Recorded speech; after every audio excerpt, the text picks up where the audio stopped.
Welcome everybody to NET Chats, and today I have a very special guest on that is very flamboyant, psychic medium, healer, and author, David Hale. Welcome to the podcast, David. I'm so excited to have you here. Well, thank you for asking. Yeah, I'm excited as well. I've been looking forward to it. So yeah, thank you again for inviting me. Oh, you're so welcome. Lots of people need to meet David and listen to what it is that you have to say, because I'm definitely intrigued for sure. So, with all the podcasts that I have done so far, which isn't very many, so I'm a little bit nervous, you know. I'm a little bit starstruck, David. Why? I don't know. I like a little teenager getting all excited that David Hale is coming onto the show.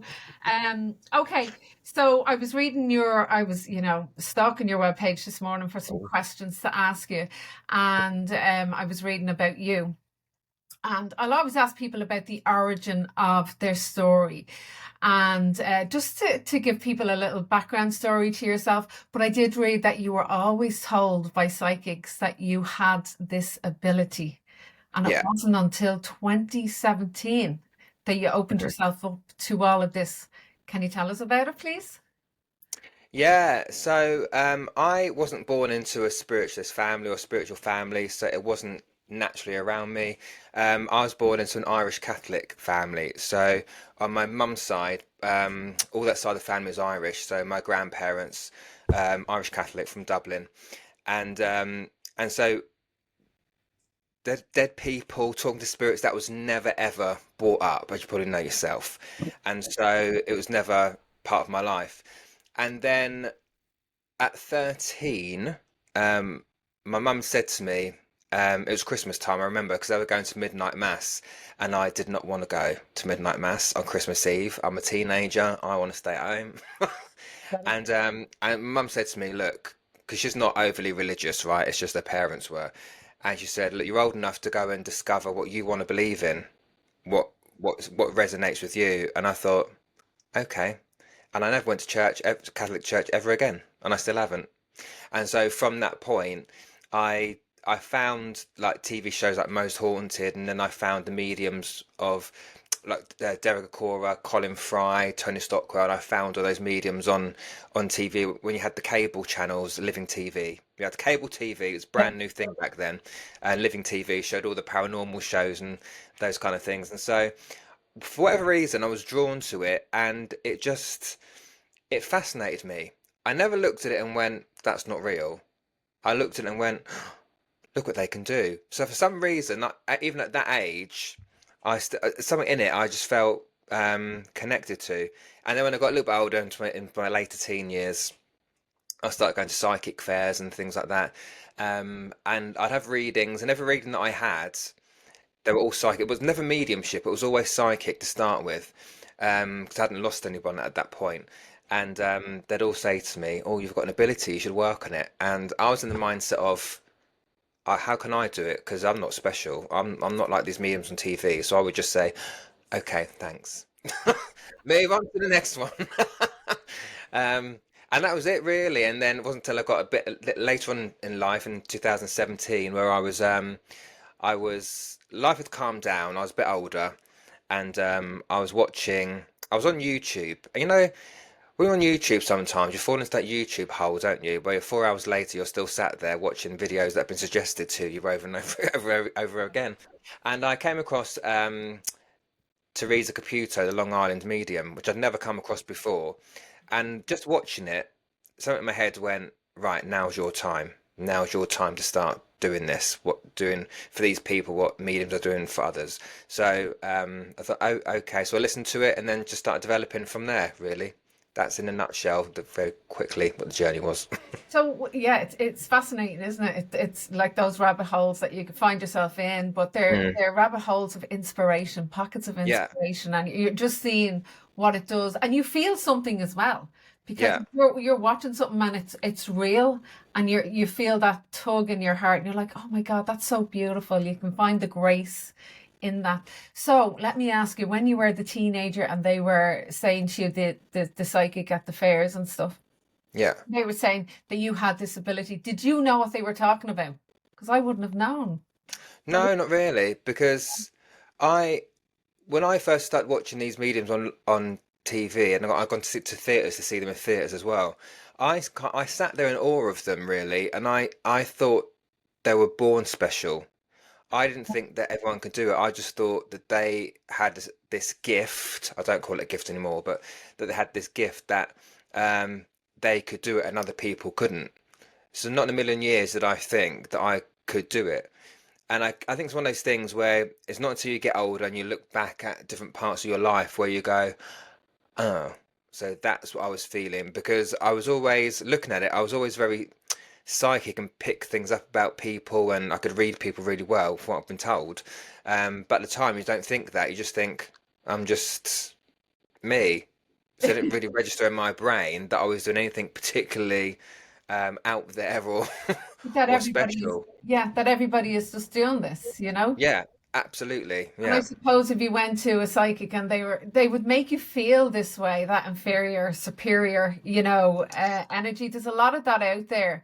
And Mm, if you meet the wrong people and you're starting to develop, mm. it can be detrimental to the person because they're not allowed the space to grow. I've often asked people, "Oh, can I do this? Can I do that?" And they're like, "No, you're not ready."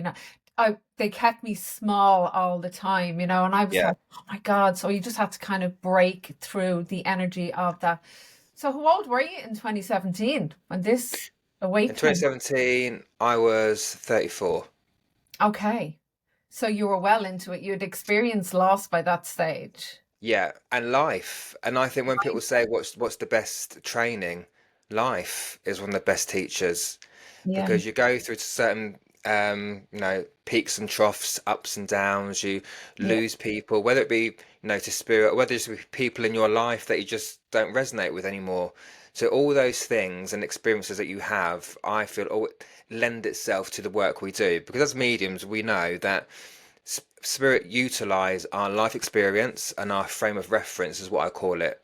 yeah. So we don't experience those things, then I think it's harder for spirit to filter those things through our mind for us to get it to someone else.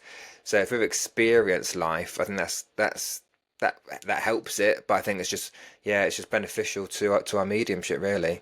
Yeah, and I don't think a lot of people realize that, David, that it's actually just life experiences and getting through all those crashes, the breakdowns, and not Yeah, realizing they're your breakthroughs, they're your greatest mistakes, they're your biggest moments. And if yeah, you stay in the energy of, oh, why me? Why does this happen to me? Then you're getting stuck. Then you're yeah, getting caught up in a loophole of stories, and you're remaining in that story, that narrative that's keeping you, I suppose, hostage, isn't it? yeah, yeah, Mm. So then you stepped into healing because it's medium healer, you know. So the yeah. healing journey, how did that start for you? That started in my development circle. So when I developed in an independent spiritualist church, and I was an open circle, and we did an activity of spiritual healing, and I really enjoyed it, and I thought I quite like this. I don't know why, but again, it's just one of those things you feel drawn to, I suppose. And I knew that the church were looking for healers because some had left and whatever else. And so I said to the our circle leader, our president, I said, I really enjoyed that. Would you consider me to develop this further? And she went, not sure because normally you have to be in closed circle before we take anyone to be a healer. I thought, oh, okay, I'll leave it with you then, whatever. So I'll have a word with the committee, so everyone else gets involved. Have a word with the committee and see. And they come back to me and said, "Look, based on your commitment and your dedication to the circle, and your progress here, we're willing to take you on as a trainee and train you up." And so, yeah, and so from there, I was at the church maybe by that point, maybe 3 or 4 times a week with a service, the development circle, the healing twice a week as well. So I would go on a Tuesday and a Tuesday night and a Thursday night, I think it was, and do the healing whilst the others were doing their private readings or whatever else. So, and that's how it started, really. So I just started in there, and then I did external courses outside of that to do other types of healing as well. Yeah, I was going to ask you that. Did you have to go through some sort of initiation for healing, like say, like the Reiki or the Prana healing? Did you have to go through a process of workshops to learn, or was it just your commitment to sit?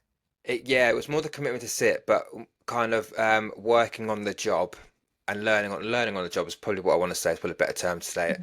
And then, unfortunately, because of COVID, it then closed the church, and so that put paid to that. And so I did other courses where online, where I utilized the spiritual healing, my knowledge of that, and I added that to or added it into the other healing I was doing, so like aura healing, angelic healing, and that kind of thing, and intuitive healing as well. So those are the courses I did outside, but I always had the base knowledge of the spiritual healing to add to that. So yeah, It kind of all comes together for you, but comes together. Yeah, all different layers of that, isn't it? Of all different energies that you're working, but it's still all you.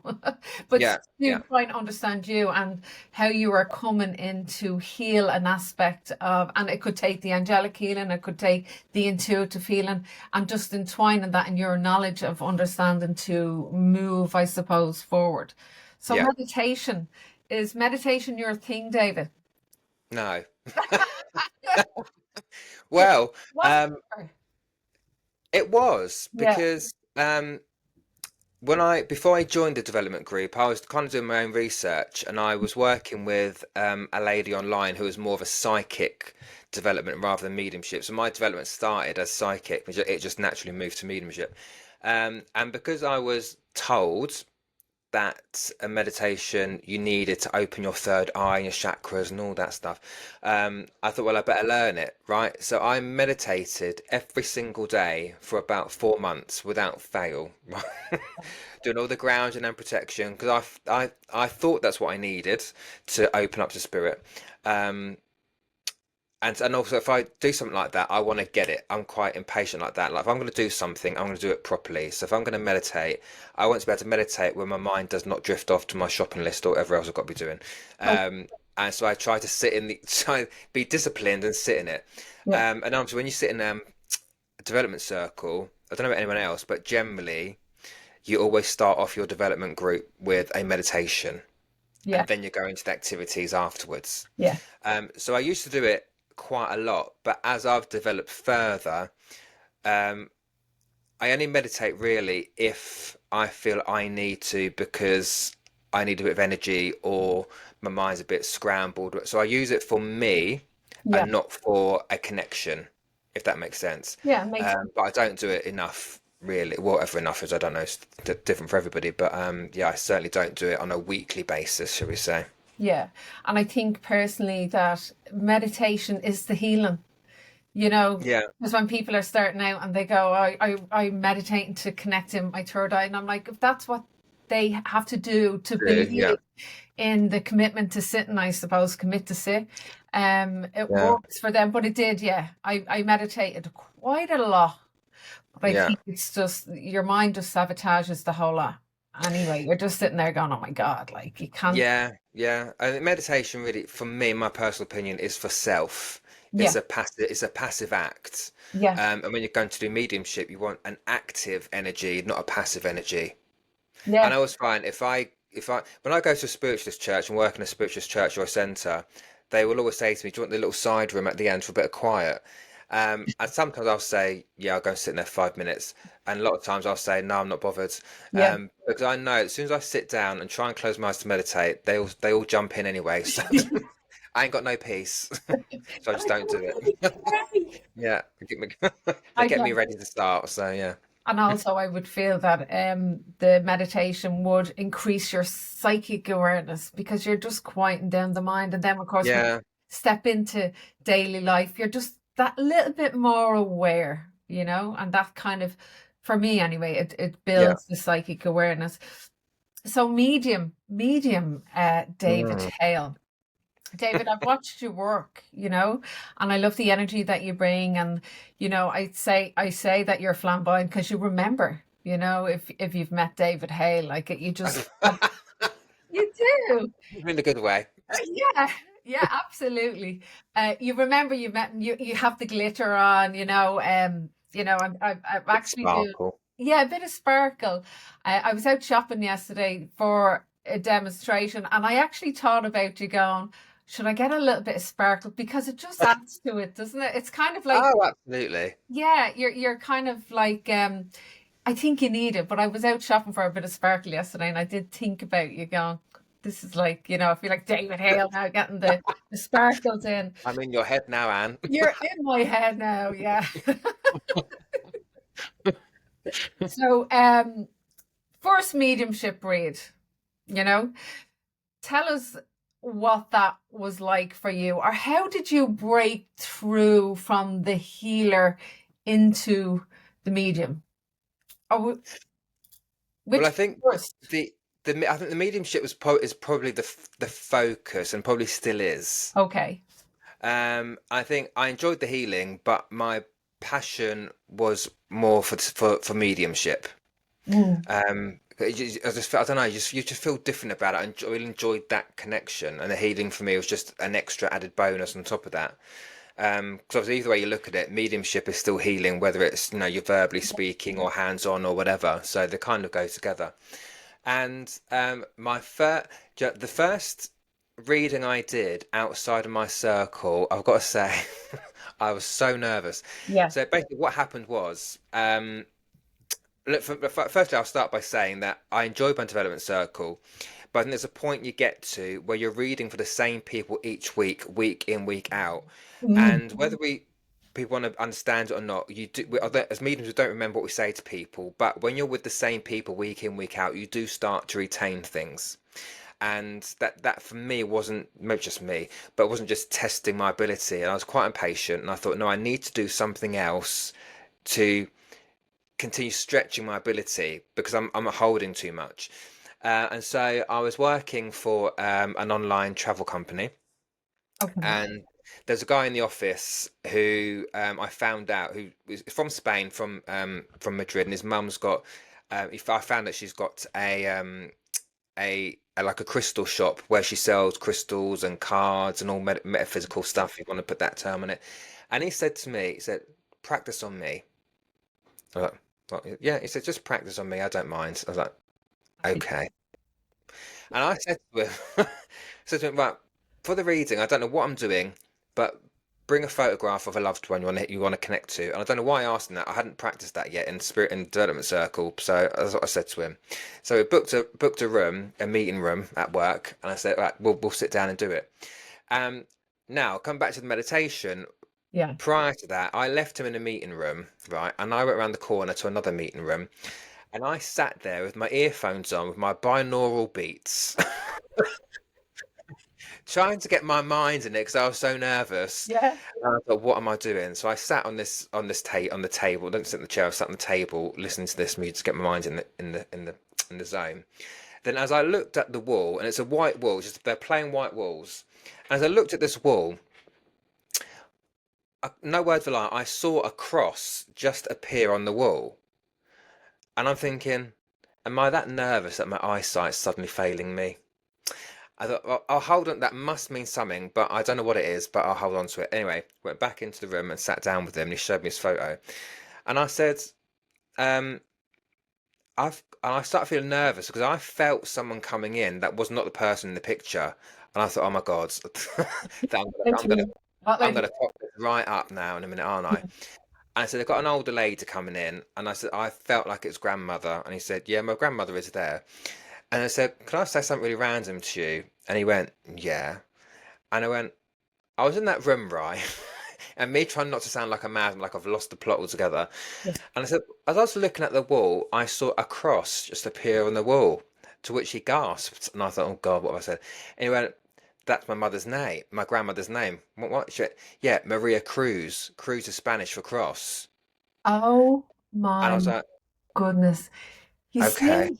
And if he didn't, he had to make that for you to make, not make it fit, but he had to explain that to you because it didn't make sense to you. To But me, he no. said it anyway. And he made sense of it straight away. And then eventually I brought the lady through, and I think I said to him, I've got issues down here in my stomach. I feel really painful in my gut here.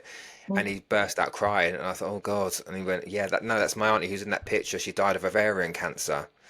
And that's how I picked it up, and that's how I felt it. And the rest of it, I cannot tell you what I said to him. I can't remember what I said. But anyhow, we finished the reading. He then went to another meeting room, got on the phone to his mother in Spain, and they were crying on the phone together because he felt that connection. And I didn't know what I was doing. And I Yeah. came away from that a bit freaked out, I've got to say. It upset me, the fact that I upset him. No, I know it wasn't in a negative way. He Yeah. felt it, which is why he Yeah. got on the phone to his mother. Yeah. But I felt very strange after that first reading, I've got to say, and it did freak me out a little bit. I couldn't focus afterwards because I thought, what have I done? Because I want to do it to make people happy, not to make people cry. But you Yeah. don't realise that in that moment that actually it is happiness, Yeah. but I've interpreted it in the wrong way, basically. Yeah, and I think that's the thing when people start crying, and the people reach for the tissues, and it's kind of like saying to them, "Don't cry," don't. And it's just like, Yeah, no, sit back, let them cry, let them process yeah, what's happening for them in this moment. And I think that if you reach somebody on that depth, it's a soul level, yeah, that the tears literally, there's a soul cry happening that needs there's healing around the grief of the loss of that person. And yeah. so circle practice, you mentioned that. So how long were you in circle for, David? Years or? Not a huge amount of time. When did I start? I joined in 2017, and I'm still part of the church now. Um, and then I got moved up. I think I was in open circle for 2 years, and then I got moved up to closed circle. Yeah, it wasn't very long because the church had to close in 2020, but we carried on the closed circle online for another few years. So only about maybe 5 years, might have been a bit longer than that because it took me 6 years to start doing the platform. So yeah, about that time. But yeah, a lot of it afterwards was online because yeah of that Develop these COVID. circles. The circles are amazing, aren't they, for learning? And you touch base on the same people, because I run a circle every week, and it is becoming that we know stuff about each other, and then you go, oh look, Yeah, like I feel like I'm making this up now. You're just recalling information. So yeah, we brought in photographs last week, something different, just to shift it up and to see yeah, what's happening with the development. And it was massive, something different, yeah, to add into it. Yeah, the circle practices are, I think, really important for everybody. So you did the read with the guy, yeah. and then were you still doing the one-on-one reads? Did you Yeah, just? well, I still I have my guinea pigs. I call them guinea pigs. So Yeah. there's another girl, another reading there which blew my mind. So I did one with her at work as well when I worked there. So I Mhm. did one with her. And then I I moved on, like, 'cause again, I wanted more practice because I was aware that not everyone was going to be open to it. So I didn't want to use my whole office as guinea Yeah. pigs. But both of those, so the guy that I did the reading for, obviously he was very open because obviously the history with his mum owning that shop. And then the other girl I did it with, she was quite spiritual as well. She was quite open to it, so that was fine. Yeah. And then before I had my business page on Facebook, I created a little chat group on my personal Facebook page, Okay. and I said to people, if I'm a developing medium, this is what I'm doing. If you'd like to be, part of this little chat group, then please do. And a lot of them were just acquaintances, and because I said to them, I'm not reading for close friends or family, and I never did, Yeah. because for me that was not testing my ability because I knew too much. Yeah. And so I'd have people come in, and I'd use my little chat group almost every night, Anne. I was really going at it. So almost every night I'd get home from work and I'd be on my little chat group in the evening doing little reads. And it wasn't video, it was just chat, like text message in a chat group. And I was doing that and it worked. And people were astounded. So was I. Okay, have you any messages, or explain that to me? Open that up a So little I bit. would start it. So I don't know what I called it. I really can't. It's so long ago now, and I would go on and say, "Right, hello, good evening, everybody. I'm just here if anyone fancies it." And I think it was that kind of thing. I Yeah. didn't necessarily set a time or date. I just popped in there now and again. Right. But I can't remember exactly how it worked actually. Just going back quite far. But yeah, just a little chat group, and you'd have people in there just listening, just watching the messages. Okay. That's a good idea for people starting out to develop to practice a little bit more on people. So how did you overcome the fear of getting onto platform then? The process from the one-on-one to the platform. Which would you prefer? Platform? Yeah, my feeling, I do prefer platform. Yeah, Mm, you're really good at that because you can hold the energy of the people and you know you keep them yeah, engaged, David. So tell us about how you overcome the fear of doing platform. I still am. To be perfectly honest, Yeah, I did one the other night and I was quite nervous. Um, it was being dragged onto platform, really. basically. Um, so actually, if I rewind that a little bit, when I first started doing online platforms in 2021, Yeah, so I started off in those spiritual Facebook groups, and then certain churches and centers had seen me or heard about me, and so asked me to do the online Zoom services. Um, so that's how that started. But I think there's a comfortability in that because you're in the comfort of your own home yeah, and you've got a screen in front of you, so you've got almost got that separation, so you feel a little bit safer. And so I was doing that, and then I was invited onto Bill Hughes, psychic medium, who you might have heard of as well. He was doing his collective consciousness show on Spiritual Psychics TV, and he'd seen me, and he invited me onto his show. So I worked with him, and then we became friends. And then it was, and I didn't develop to be a platform medium.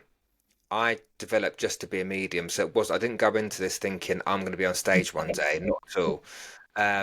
And it was Bill had seen me. Obviously, again, he'd invited me onto his show, and then it was I think it was the November of 22. He said he sent me a message and said, "Right, Mr. Hale," he said, "I've got 4 dates for Bognor Regis Spiritualist Church next year. Pick one because you're doing it." oh my God. And it's one of those moments where you start sweating. Your hands go really clammy, your mouth goes dry, and you think Yeah, it's an opportunity that I've been given, and I could be a wimp and say no to it, or I could go, do you know what? I've just got to do it. And I thought the date I've chosen is not till April, so I've got at least 5 months to think yeah, about it. And yeah. so I said, this is the date we'll do. Um, and that was it, really. And then he took me, and we did our first You said yeah, demonstration together. Obviously, not his first demonstration, but my first public demonstration yeah. together in the April of 2023 to an audience of 100 people. Oh my God, My David. first one. So, and when I got there, I thought, Oh, what am I doing here? Why am I here? yeah, but What's going on? he obviously saw something, and that's the whole thing. That's Yeah, some people see something in you that you're not seeing for yourself, but you know that you've developed. And if you're gonna fall, you're gonna fall forward in the direction that you yeah, want it to go. yeah. And I knew he was there if I did fall, he would catch me anyway. And so, Yeah, we still do a lot of shows together today. yeah, Still today, yeah, still today, we do a lot of shows together. I've yeah, got a few more coming up this year, and yeah, and we became very good friends. So I reference him as my fairy godfather yeah, because he's got me out there. He speaks about me. He puts my name out to other places that he goes to. yeah. So And yeah, and that's how it started. But yeah, the fear never doesn't leave. The so fear is he still was the there. one who said, "You're ready. Come on, do this." Like you get Yeah, opportunities, you know. I'm getting great yeah, opportunities as well. I get them from Hannah, but it's nice to have somebody there that believes in you and that can see the work that you are doing. Yet, no, I never came across Bill until I listened to him on your podcast, and I was like, "Oh my God!" And he's in Spirit Social as well. yeah. He's doing a tour of Ireland next year. I know he's been to Ireland a couple of times now to do some shows over there, but he's doing an Irish tour next year. Yeah, It's not released the dates yet, but he will be out there next year. I've never heard of him till you, David. But I haven't Yeah, heard of a lot of people. There was like I'm listening to your podcast, but we will get onto the your podcast, and there is people on it like TJ Hicks. I wrote down the PJ Higgs. Yeah, yeah. and what was the other name? Doug. Was it Doug? Oh, Dominic Bogue. Dominic. Dominic, and I was just like, Yeah. oh my God, who? So all these people are coming into my awareness now that weren't there before, and I'm like, oh my God, this is amazing. These are the, yeah, it's fascinating, isn't it? Yeah. I love that. But some of the guests we had on, I didn't know about them either. It's only because Glenda's in Australia that she has her Australian links. Yeah, So even people we put invited on, I don't know who they are. Well, I do now, obviously, but yeah, you know them yeah, now. Like I was doing a yeah, little bit of research on that YouTube thing that you were talking about. I was like, oh my God, where have these people been all my life? You know? yeah. Um, so how do you know? Well, you've just explained that. How do you know you're ready? You don't. You're just, yeah, you You don't. don't. I don't think you ever do. And I think, look, we hear there's a lot of mediums out there who have trained at certain organisations, who have these mentors that take them out and they work with them really closely. And I never had that. I was in a circle, development circle, but I've never had anyone say to me, right, you're ready to do this or to do that. If anything, I've had the opposite. Me But it too. was that, Bill had seen something, as you say, seen something in me and thought, no, I need to help him. Yeah. And so, yeah, it took me out. And I've got to say as well, Anne, right? Mm, You never know who's listening or who's watching. yeah. So always stay ready. Always Because stay. I've had some comments recently where someone's, and meet him from up north. I've never met him at all. And I'd commented on his post because he'd set up his own business. So he's been doing it for a while, but he's got his own business and is registered. And I just congratulations. And he said, "Thank you. I've heard some good things about you." And it's not to showboat here, but Yeah, it's just to that's right. show that you never know who's watching your stuff. You never know who's Mm. listening. I had no idea that TJ Higgs was watching me and what I was doing. Right, And okay. so you just don't know. So Well, you've always got kind of to keeping try an and eye on stay them. ready. Yeah, well, like I'm watching them now. I'm Yeah, fascinated by all this going, oh my God. And people need to, because the whole thing about this podcast, my podcast here, is to introduce listeners to people from where I was because I hadn't a clue. I'm kind of just opening up this portal for people to open up their minds a little bit more to what's going on and how yeah. to have the tools to find yourself in all, because the healing journey kind of, all those insecurities come up to the surface and Oh, absolutely.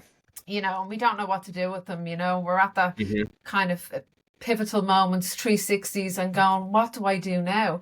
And the doors will start opening up for you if you choose to do right. If Yeah. you choose, it's all about choice. You're the decider. Oh, it is. Yeah. Yeah, but it is fascinating. And I think that's the whole thing that I just want to introduce people that I've come across that I found inspiring, or even people that I want that I see something in and I'm like, come on, let's talk. Let's open up this device because it's so hard, isn't it, David? Oh, at the minute, Anne, there's something going on in this industry that it makes you question why am I doing it? Because Yeah. there is a lot. I don't know if you've seen it, but all these mediums calling each other out on TikTok and all this, and I No, thought, I oh my, don't do TikTok. what's going on? Yeah. But What's I'm going on? hearing a lot of it, and I think if people aren't doing the work, yeah, this is what I want to ask you, David, about the work when you are doing the healing. Um, like the insecurities almost become tangible, don't they? Yeah, You're just like, ugh. And it's kind of like, you know, my God, I kind of felt disgust, the shame, the guilt. And I'm like, wasn't thinking about the consequences, just having a fun time. And then I was just like, oh, it's my fault. This is after happening. Oh, it's my fault. You kind of, when you go inward, it's the accountability, isn't it? yeah, and it's that personal responsibility, and as you said, it's about choice, isn't it? We either Yeah. choose to deal with it and and move yourself forward, or you ignore it, and then these things just keep popping up every time. And so, and I think that's why you see a lot of, not a lot, I don't know if that's the right word, but many mediums who suddenly disappear from the scene and then come back again, and then they disappear again. And I think it's because, well, I think as mediums, as sensitive people, we go through a lot of things anyway. Not that other people don't, because we all do. But I think Yeah. that if we're not acknowledging, do you know what I think it is? Because if we do what we do with a passion, that we just keep pushing through, and there comes to a point where you push in the wrong direction, and it just slaps you in the face, and you go, right, I've got to take care of myself now. I've got to do some healing on myself now, because if I'm not healed, how can I possibly help somebody else? Yeah. And I think that's why a lot of mediums leave the scene, because they push, push, push, push, push, energy, energy, energy, energy, energy, not taking anything back. And then you're burnt out, you're exhausted. Your personal life then suffers because you're too focused on the spiritual stuff. Yeah. So I think a lot of it as well, Aaron, is about getting a balance and remembering that it's lovely to help people, but also we're humans. We're also living on this physical planet. We have the same problems and same worries as everybody else. We've got the same bills to pay, Yeah. and so we also have to remember that being spiritual for me is not about being all love and light and rainbows and unicorns. I don't do all that stuff. No, me neither. It's you're still living a human life, and you've got to make sure that you're looking after what's here, Yeah. as well as, and then you can help other people. So it's about getting that balance, make sure you're not giving too much of one and not enough of the other. Yeah, and I totally get that the spiral, that if you're going too much up here and you're staying up there and it gets a bit too woo-woo, it's kind of like, no, come back down here, be engaged in your life and in Yeah. your partnership, in your family. You still got to do that. But everyone's like, yeah, but I'm just working on opening my third eye. And I'm like, what? No. What? And then I'm like, was I like that? And then I'm like, no, I wasn't. I was never like that. Yeah. It's just choosing a way of being, a way of life and moving forward that works for you. It's kind of like survival of the fittest, isn't it? That It you've feels got, like it at the minute, yeah. it is, I'm not, I'm only kind of getting interested now in other mediums as such. I'm kind of opening up my horizon to it. And I think that I've done enough work. This is what I feel anyway. I think I've done enough work that I'm actually I believe that I'm just bringing in the right people, Yeah. that I'm Yeah. choosing it. I'm like, no, this feels right. It feels good. And if it doesn't feel right, you know, Then it ain't. and then It's it not. ain't. Yeah. Absolutely. So you're an author as well. Like, I didn't know this about you. I just found this out on your page this morning. Coming down to earth, Yeah. dancing under a bloodless moon, and my favorite one, how I trapped Louis the Rat. You need to tell us about Louis the Rat.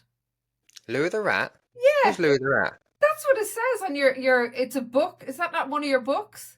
No. I was like, who the heck is Louis the I've Rat? only done one book. I've only written one book.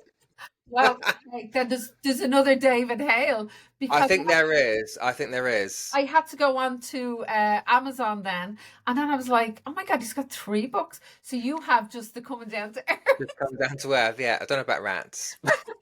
I trapped Yeah. Louis the Rat. I was like, oh my God, I need to know about this. Yeah, there's another David Hale. I think I remember seeing that on Amazon. Yeah. Sorry about that. Sorry That's about all right. that. Because I was like, oh my God, Bloodless Moon, that's a bit deep. And Louis the Rat, was like, they were so opposing energies. But anyway, coming down to earth, Yeah. and I suppose just after what we've spoken about coming down to earth, tell us a little bit about this book. I'm going to get it, by the way. Have a little read. Thank you. Yeah, so I never thought I'd write a book in a million years. It wasn't on my list of things to do. Um, but a couple of things. My nan in spirit was the one that kind of was pushing me. You get that little voice in your head, that irritation, which keeps repeating the same thing over again. And I thought, no, Do I better listen to her. it. And my nan was quite an avid reader. And at the same time, I had a lot on my chest, which I wanted to get off. Because my early years development, I was already aware of some of the nonsense that was being spoken about. And I thought, this is not, in my opinion, this is not right. And so I wanted to write a book, which initially started as a book to be aimed at new mediums. But then as I started writing it, it started to evolve into, well, actually, what I talk about could also give those non-mediums an idea of what we do, and how it works from my perspective, in my opinion. And so, yeah, so it's not an autobiography, but there are anecdotes from my development years in there, just to give people an idea of the realities of development, my opinion on the best ways to do it, and I talk about other topics um, like science and spirit, my views on heaven versus hell, and 'cause I get asked that question quite a lot. Um, my views on things like the paranormal, haunted dolls, and all that stuff, because these things just annoyed me. And Yeah. so I thought, no, I'm going to give my viewpoint on them. And so it's very, like the title said, it's very down to earth. It's very say it as it is, and it's written how I talk. So people have said to me that when they read it, they can hear me, my voice in their head. It's just how I talk. I wasn't going to put on any airs and graces at all to write it. It's just no, that's me. And so that's what it is really. So I hope it helps people to have a bit more of a, I don't know, a better understanding or a more grounded approach to it, so people don't think that our heads are constantly in the clouds and it's all airy fairy, because it's not. So that's kind of what it's about. Mm. Looking forward to that, David. Yeah, because everyone goes, "Oh, you're a witch and you're doing all this," and I'm like, "No, it's Mm, just me. Just actually trying to find myself here. Between all the debris of daily life. That's all we're doing. yeah, That's yeah. all we're doing." So, who inspires you But the book or in general? in general? Who inspires you that you'd like top of your head? Who inspires you? Oh, No, I know. There's a my mum. I think my mum's one of them. yeah. Because she had cancer last year, and see how she got through that. That's an inspiration. Um, what Wow. else inspires me? I let spirit inspire me as well. That's where I get a lot of my inspiration from. So if I'm a bit stuck in a rut, or I think, what do I need to do today? And I'll just get something in my head going, you need to do this. Or I'll be in the car, in the van on the way to work, and I'll be listening to a podcast, and something will drop in my head. Oh, I need to talk about that. But then, by the time I got to my destination, I forgot it. So I know it's inspiration because it wasn't my mind making it up. And often in the car, I can't get my pad and pen out and just start writing things down. So I lose it. So some things I get inspired to do, and I completely forget them. And then I look at certain mediums. If I need a bit of inspiration, if I'm feeling a bit like, oh, I can't do this today, or I've got a dem tonight and I'm really nervous about it, I might, I go onto YouTube and watch a medium who I look at as being a great medium. I think, okay, right, that's given me a bit of a boost. Let's go and do that. So I guess that's probably what inspires me the most. Mm, very good. Dictaphone. You should invest in a little dictaphone. Do you know, And I've got one and it's in my drawer somewhere. I got one as well. It's under the desk here I somewhere. I know. Oh, actually, I've got a lot of voice notes on my phone, so I actually could probably do that. It came with too many instructions. I was like, what? I just want I to know, record and play, and that's it. and But that's all I I did need. get it Exactly. for that reason, just for these and I'm like out for a walk on. Oh my God, this all these little ideas coming in to Yeah, work with. yeah. Um, Glenda Marie, the podcast, the Spirit Lounge podcast. I'm loving it, by Yeah. the way. Thank you. You're welcome. I turned on challenges, season one, episode six, challenges, fear, and self-doubt. I went to bed last night listening to it, and there you're in my head, David. You're in my No. head. I went to bed last night with my Bluetooth earphones on, my eye patches, and my husband's like, "What the hell? Hear these voices?" I love that. I said, I've "I'm got David in bed with me. just David and Glenda Marie." And I woke up this morning and we're still talking. Oh, that's funny. That's My great. husband said, "Oh my God, you're still listening to that." So it just obviously kept going, but I still have to finish. But I'm loving this episode. I'm like, oh Yeah. my God, this is no, it's not that long. It just went into I was onto the podcast. I'm following you guys, and it obviously played a load of it's not the same one. Sorry.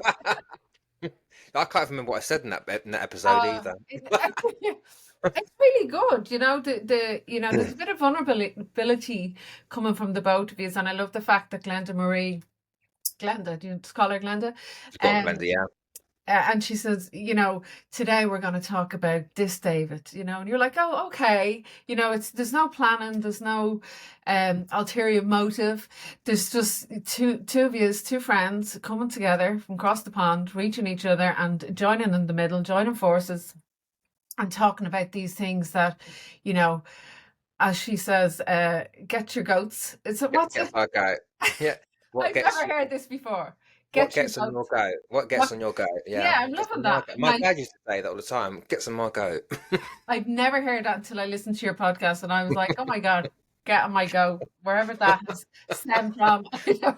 I don't know where it comes from. I'll Neither do have to look it I. up actually. Yeah, my dad used to always say it gets on my goat, and then obviously they say it a lot in Australia. I'm gonna So have to, oh, do they? I'm gonna have to yeah, Google where the hell did this, sorry, I cheers don't now. know. Where did this come from? That's my goat. So Spirit Lounge podcast, I have here, I've just touched base on it already, Richard, that I haven't heard of these people that you're interviewing. You've got really interesting guests on, and of course, because you've only just started this, and we're kind of with you on this journey with the both Yeah. of you, and it's a great listen. So how did this come about, the podcast with the both of you? I think it was Glenda that planted the idea because I do have my own podcast as well, but I retired it. It's called Come Oh, Down to Earth with Spirit. okay. And I've got 3 seasons of that, but I put that to bed because I just felt like after a while you're talking to yourself. And Yeah, I and tried. then Well, yeah. you're talking to a screen, you think, who am I talking Yeah, to? I did it myself, and then I was like, "What the hell am I doing?" I just felt it. Yeah, You need to kind of bounce off. That's why I'm just doing the interviews. That you need to bounce off people and find that's out, it. yeah, Yeah, what you and think. I Glenda as an interviewee, and we became friends because we've worked together before. When she came over to England, was it last year before, I think? And we worked together on stage with Bill and somebody else, and so we stayed in contact, stayed friends, and actually become very good friends. And we were having just a random conversation, and she said, "How about I interview you, and we discuss a few topics." And it was that point I went, "Oh, there's an idea here." And so I put it to her. I said, why don't we just have our own podcast then? So we're not just talking to ourselves. We're talking to each other, having discussions about issues and topics and things. And she went, Yeah, yeah, why don't we do it? And that's kind of how it was born, really. It's just that little seed was planted and it grew. And I thought, okay, that's what we're going to do then. And so people get a variety of views and opinions from, you know, different sides of the world. And because Australia, they don't have what we have over here in the UK, which is a lot of spiritualist churches and groups. They don't have that over there. So yeah. we've got different perspectives on different things. And then people can just hear, my viewpoints, her viewpoints. There might be things that we Disagree on. um, disagree on. There might be And I things she's love that. experienced that I haven't, and we're just open to discussing that. Yeah, So she will always say, "What do you think, David?" I love her yeah, voice, by the way. She's got a lovely tone. What, yeah, what what do you think? What's your thoughts on this, David? And you'd be like, "Well, I agree or I disagree," and I'm like, "What?" yeah. Let's be having you, David. Let's be having you. We are going to do. There's going to be an episode which we might disagree on even more coming up. So look out for that I one. love that. We're going to record it. But yeah, I think it's important because I then think it's greatly important. it's showing that people, we're all different. We Where's have different experiences, and that's what we learn from at the end of the day. Yeah, yeah, we're all learning, and it's a different language, isn't it? It's Yeah, a different language. absolutely. It's just trying to ingrain what you already know into this new way of thinking, I suppose, and then of course Yeah, it's creating that new language. Yeah, so I do love your honest chats about the highs and lows of mediumship, and it's great as this wave now, and I'm glad that I'm just coming onto that wave now of people explaining mediumship. Like I didn't know all about this stuff. I'm glad I didn't, and I didn't get into it when I was younger because I would have been easily influenced. yeah, I'm yeah, being pulled along. So anyway, your webpage. So yes, you offer Zoom readings, yeah, intuitive guiding readings, and hybrid is a hybrid. hybrid. Yeah, Like what's the difference? Can you explain to us? yeah. So, I'm aware that there are people who don't always want to talk to dead people, and there are Yeah. people that want a bit of both. So, the my general mediumship readings are just purely mediumship. I do not go psychic with them. They're just purely mediumship. Oh yeah. And then some people don't want that. They just want the intuitiveness. So I offer the intuitive guidance. So it is just about looking at their life, guidance around that, and no mediumship. And then the hybrid reading is a mix of the both. So some people want a bit of both. They want to speak to spirit, but they also want a bit of guidance in their own life as well. So that's where the hybrid comes in. So it's a two in one kind of thing. Yeah, I'd never heard of it before. I was like, oh, that's really interesting. So your values, be accurate, honest, and compassionate, and bring healing. I was like, David, man after my own heart. No, because it's very seldom to come across guys that have that compassion and have that understanding for other people's needs and feelings. I think that's really important, and it's nice to see. And I'm not ditching men in general, by the No, way. no, yeah. I'm saying it's even with men coming from readings and stuff like that. But it's just nice to see because there's a vulnerability being shown there for sure. So what's happening right now with you, David? What are you doing now? Wow. I've got quite a busy September. Okay. End of the month, I've got four Dems back to back. So I Yeah. might be talking to you from the other side by Monday. Um, so they're all over, so I'm all over the place. But you can find the dates on my calendar. Okay. What else am I doing? Spirit portrait workshop. So I'm doing a bit more teaching. I know you've I've signed up for it. signed up.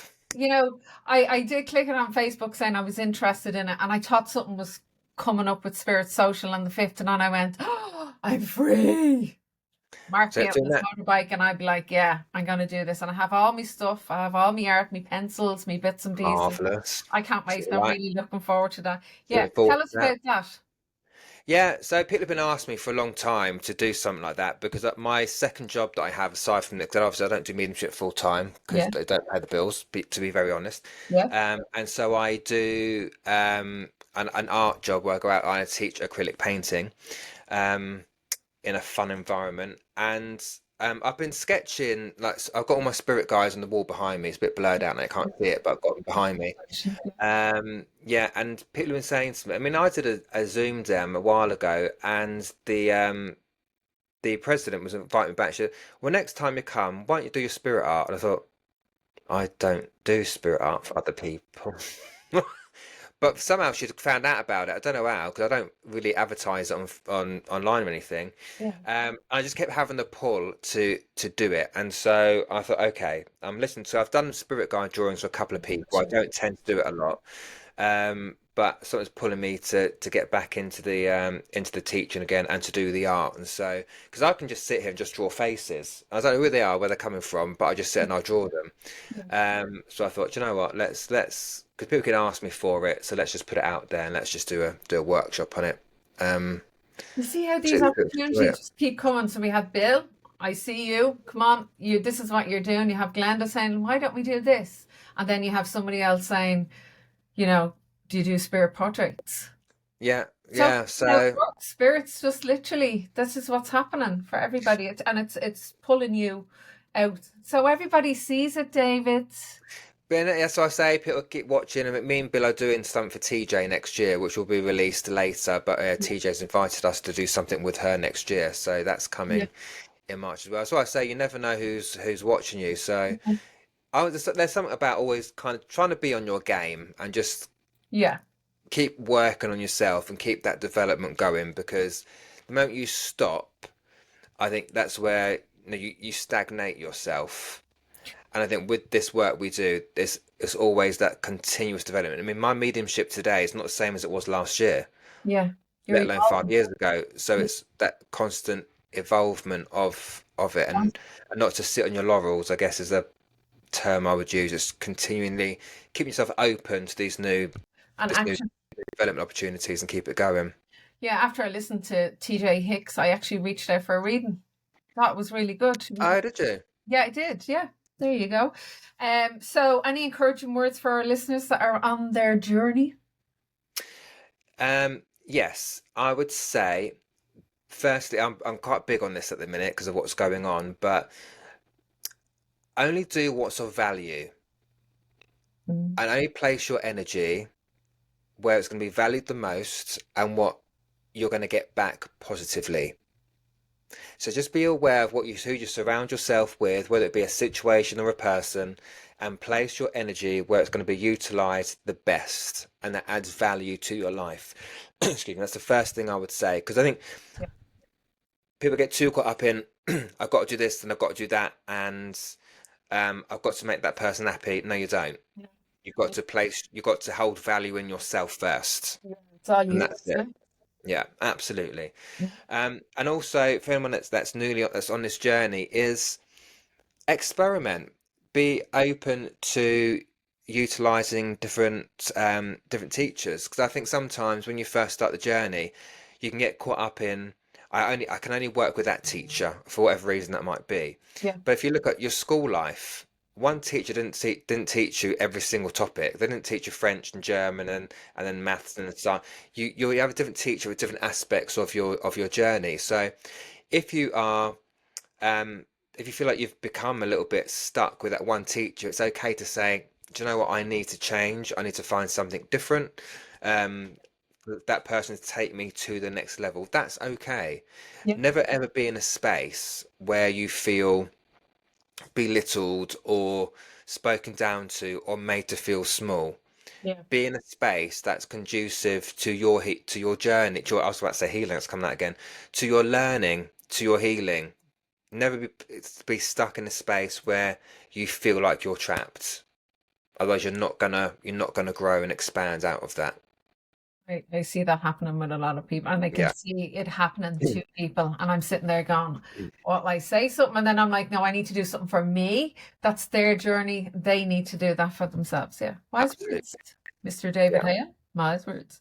And I wanted to ask, as a medium and healer, do you go with first impressions? Yes. Do you?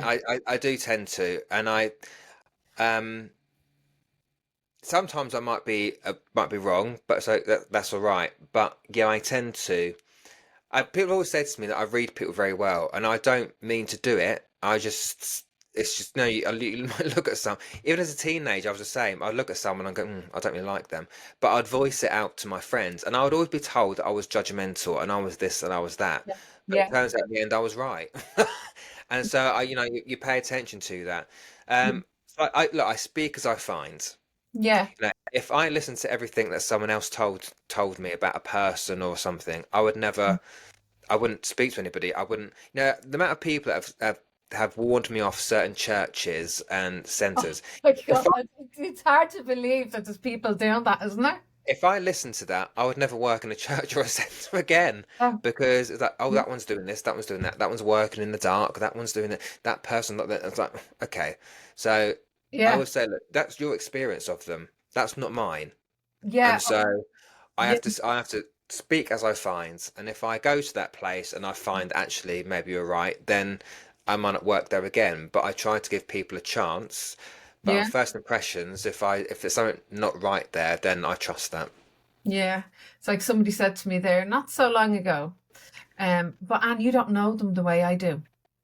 And I just thought, "Ugh," and I kind of, it was kind of like unstick myself, and I was just like, well, that's your journey. This is my journey. Absolutely, Now, that's your relationship with them. That's not mine. yeah, So, I'm not a people, 12-year-old in a school playground going, I can't talk to you if you can't talk to me. I'm like, no, it is I'm a bit 40, like that, isn't it? 43 years of age. I'm not 12. God's sake. Go away. But you'd be surprised. I got caught up in that for a while myself. It's a mammy thing with young kids and just complaining about life and blah, blah, blah. That's what we do. Well, that's what I Yeah. did do. And of course, the whole reprogramming was the spiritual journey for me. Anyway, David, we've come to the end. What an hour! Oh, Only a what an full hour. hour, I know that's flown as well, hasn't it? hasn't Time it? flies when you're having fun, Anne. That's what I'm saying. Yeah, yeah, time flies. Thank you, David.